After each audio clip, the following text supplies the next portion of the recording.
If you belong in a seat, get in your seat. Let's go.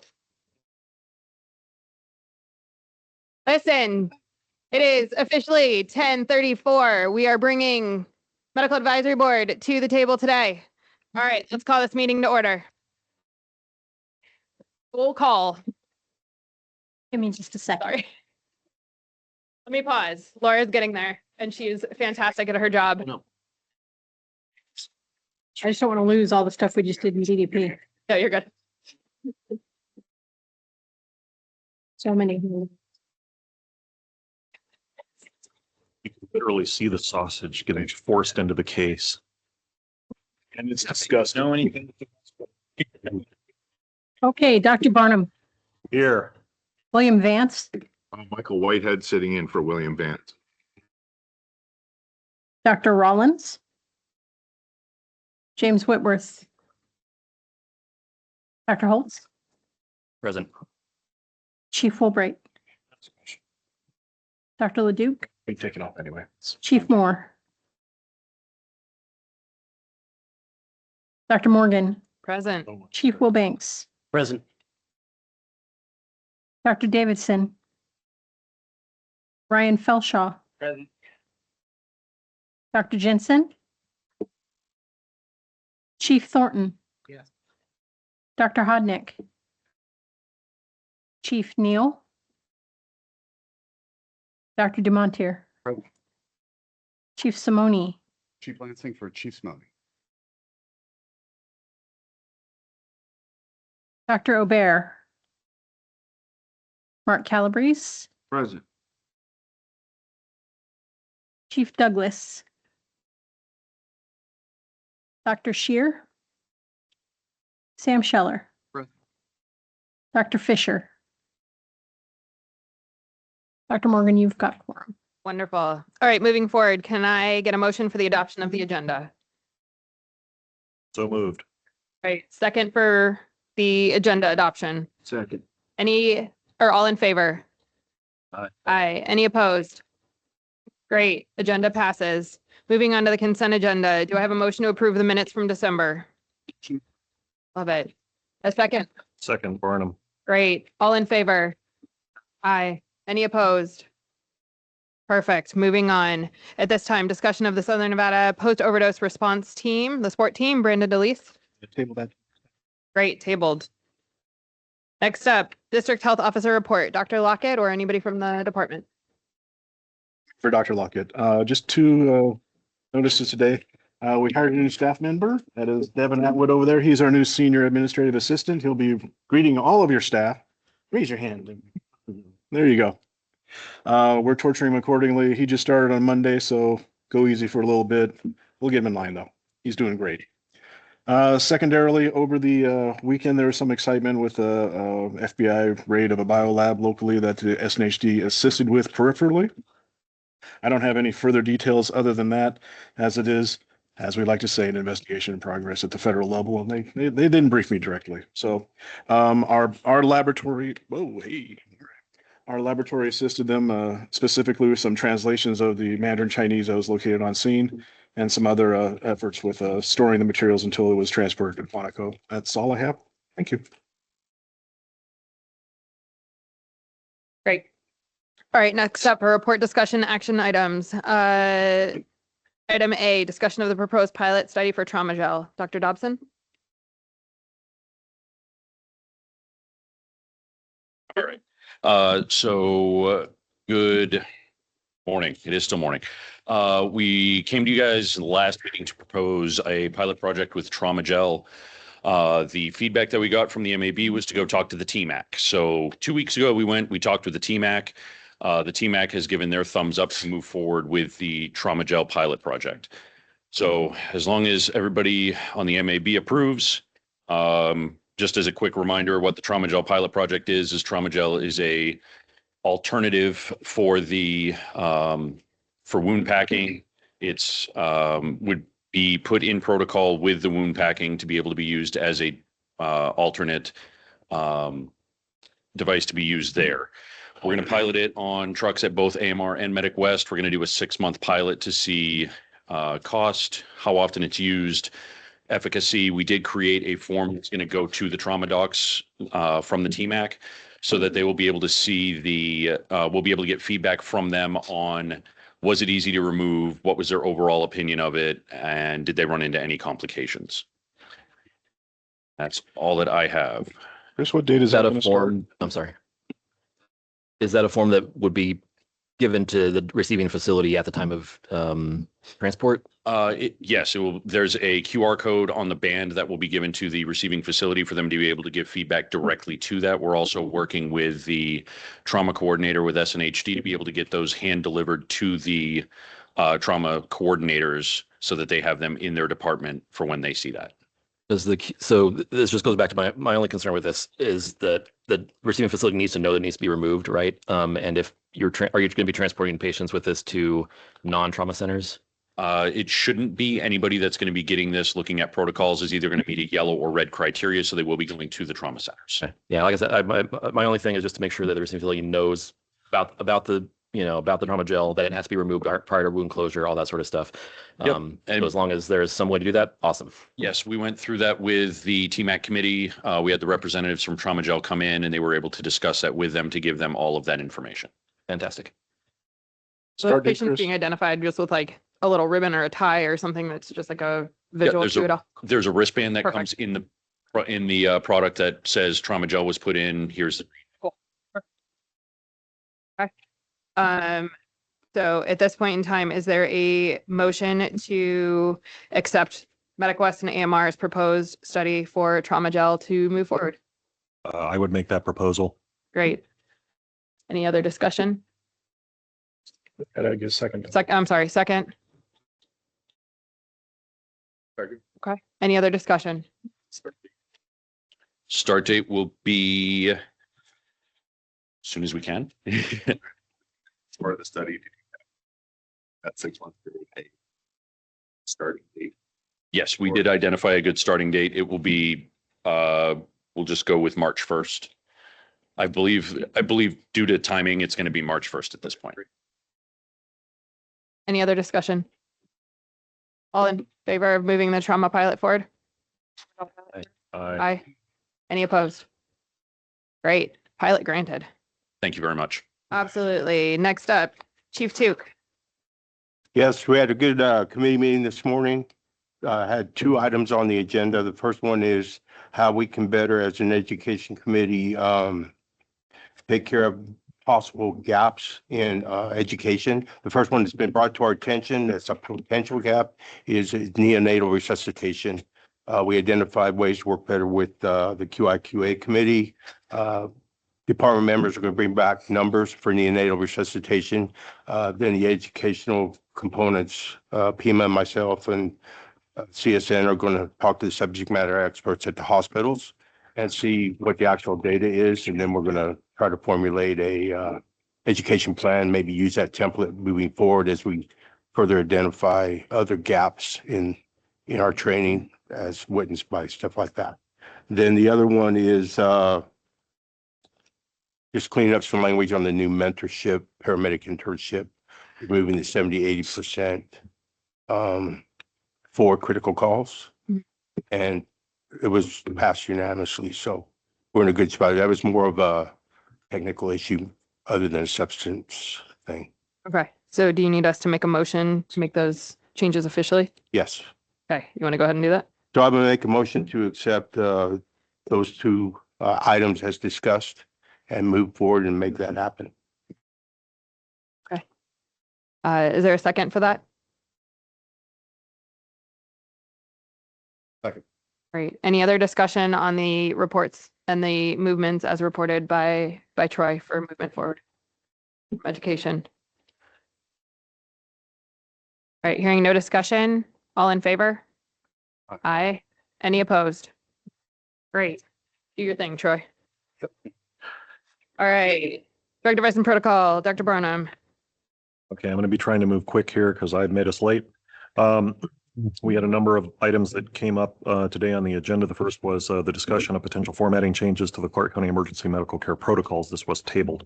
The second was the discussion of droperidol as a mandatory medication in formulary. This was adopted and is now a mandatory medication to be carried. So let's stop and do that. Oh, yeah, I'm Yep. sorry. Okay, so would you like to make a motion that droperidol becomes a mandatory medication for formulary? Yes, this was approved by DDP, so we recommend that MAB adopt this. Okay, so that's your motion, correct? Yes. All right. Is there a second that droperidol becomes a mandatory medication? Great. Any other discussion? All right. All in favor of droperidol being a mandatory medication? Aye. Any opposed? Hearing none, that motion passes. Droperidol will now be mandatory. Item C was a discussion of the OB uncomplicated childbirth and labor protocol. This was tabled. Great. Item D was a discussion of the use of amiodarone and lidocaine in the protocol and formulary. This was adopted, and lidocaine was added as an alternate medication on the cardiac arrest pathway. So having that, that was approved by DDP, so I'd like to move that that be approved by the MAB. And you would just like to quote the exact same language as referenced in the DDP motion? Yes. Great. So for all who are involved, that was 1.0 milligrams per kilogram. IVIO bolus may repeat at 0.5 milligrams per kilogram times 1 if refractory. That goes for both the adult and pediatric protocols. And also, we removed the shock mandates from the amiodarone boxes.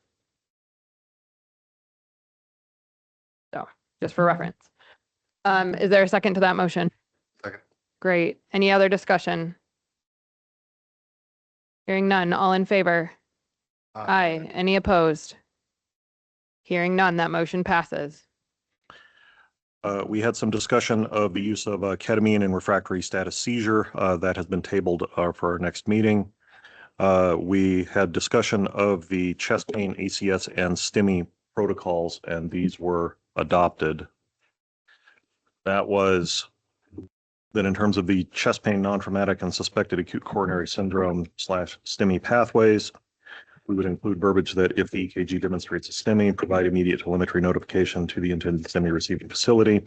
We will add to aspirin hold for suspected aortic dissections. That's in the pearls. We have also moved to the pearls the portion of pain management, which notes that fentanyl is preferred. We have moved the pain management box to above the nitroglycerin box in that protocol, and we have added consider to nitroglycerin. This was passed by DDP, so my motion is that that protocol change with that language be adopted by MAB. Great. So I hear that the motion is to add it exactly as worded in DDP.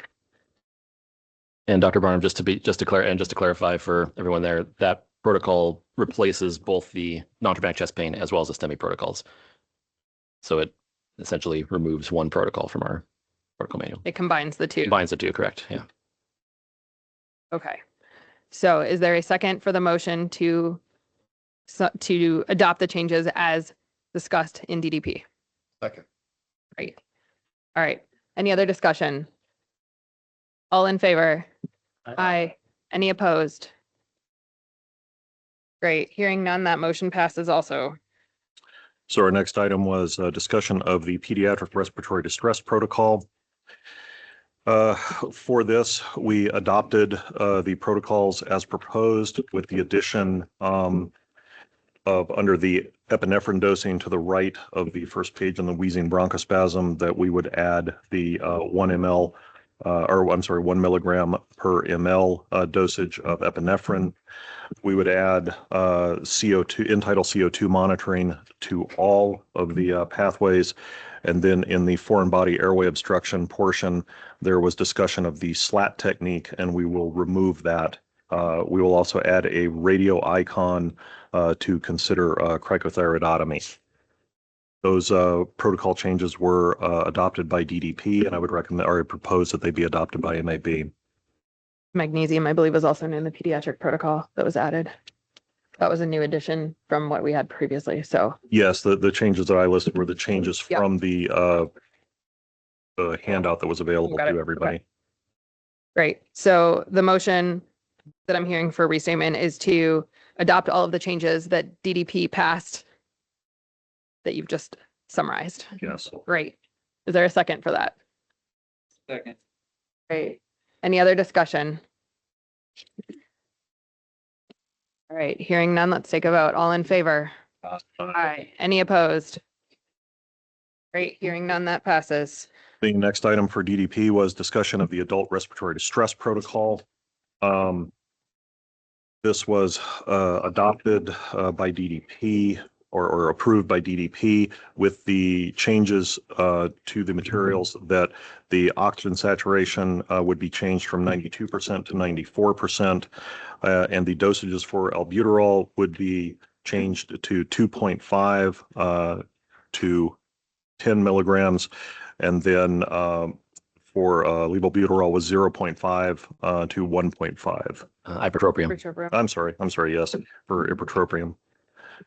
And those were only changes And then there. adding same language. So anytime in any of the protocols for the respiratory that there was epinephrine 1 to 1,000, the addition was made for just clarification because the outside of the box says 1 milligram per 1 ml. So that was just an administrative change, not a dosing change. So my proposal would be that we adopt those changes. They were approved by DDP. Great. Is there a second for that? Great. Any other discussion? Hearing none, let's take the vote. All in favor? Aye. Any opposed? Hearing none, that motion also passes. Our last one was the discussion of the pediatric behavioral emergencies protocol. And that included a change in the dosage of droperidol to 0.2 milligrams per kilogram IV/IM with a maximum of 5 milligrams. That was adopted by DDP, so we will recommend passage by MAB. Great. Is there a second for that motion? Great. Any other discussion? Hearing none. Let's take a vote. All in favor? Aye. Aye. Any opposed? Fantastic. That motion passes. Great. Next up, informational items, ED/EMS leadership. John Collins. Okay, go ahead. So I would just like to point out that Medic West Ambulance has moved its location. We are now at 4700 Mitchell Street in North Las Vegas, and I believe we have a ribbon cutting coming up. Yeah. There have been a lot of things up in the air with the move, but we are actually there and running out of that operation now. So if anybody wants to come out and see it, please let me or Ryan know. And if anybody has any questions, you can absolutely send those to me. Awesome. Thanks for that. Next up, QI report. Dr. Young. We continue to look at pilot program.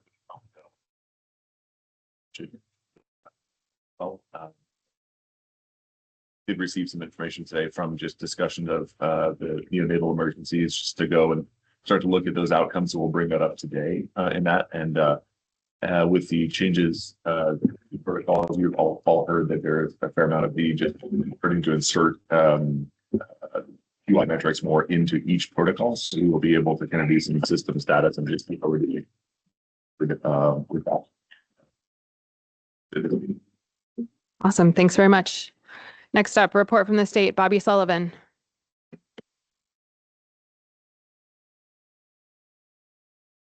She's online.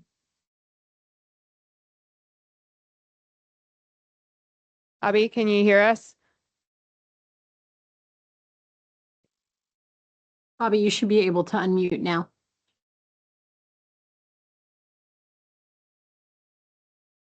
Good morning, everybody. Yep, I was able to unmute. Thank you, Laura. Just a quick update. Nothing priority for the office at this point. Earlier this week, I believe yesterday, we provided a 2025 year in review recap for the program, and I sent copies of that to Laura and John. So if it's something that you're interested, please reach out to them for a copy of it. We've also posted it to our website, and that's all I have at this time. Wonderful. Thank you. Anybody for emerging trends? I guess I can just provide a quick update. NAEMSP, which is the National EMS Physicians Conference, was last week. Several of us attended. There's a new Mountain West chapter of that group. And so we had a chance to meet with some of the regional other medical directors that were present there at that conference to really kind of start to brainstorm, get to know each other, continue to work with best practices. So I look forward to kind of the collaboration that comes out of that group. One of the other things that came out was also an update to CARES. There's CARES 2.0 and the Next Gen Registry. And so I think that we will be seeing some additional updates to the CARES registry for everybody participating.